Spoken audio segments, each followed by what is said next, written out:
Is that an Osmo in your pocket, or are you just happy to see me? It's an Osmo Pocket 3, actually. DJI's Osmo Pocket 3 may be small, but it's got a huge amount to offer. Here's some tips to get the most out of this content creator favorite.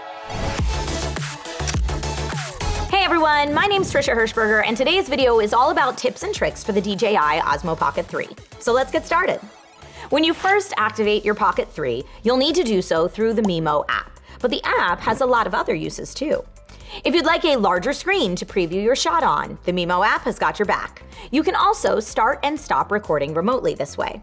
One of my favorite features to use when filming by myself is Active Track, which allows you to set the camera on a still surface and track the movements of a chosen subject.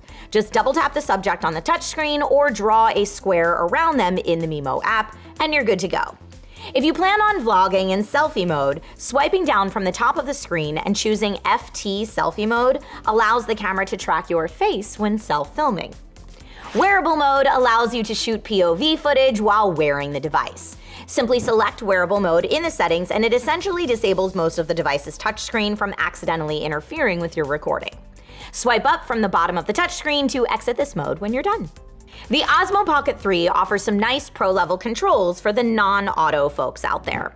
Simply swipe left on the screen and you can manually adjust camera settings like exposure, white balance, color settings, tracking, sharpness, and noise reduction.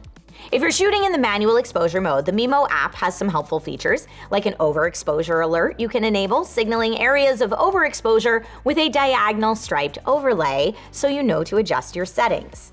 There's also a histogram function for conditions like direct sunlight, where you may have a hard time seeing the camera. Finally, the Mimo app offers a lock exposure function as well. The Osmo Pocket 3 will default to adjusting the exposure for you as you move between different lighting environments.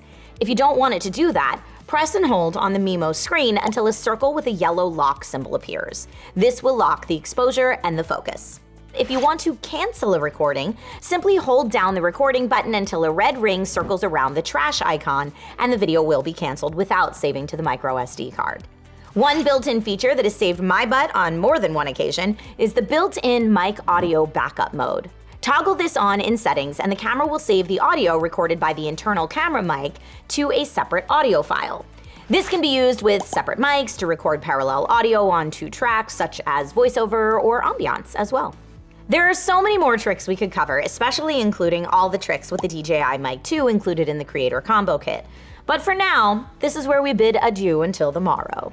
Subscribe to the channel and all that good stuff, and I will see you next time with more DIY in 5.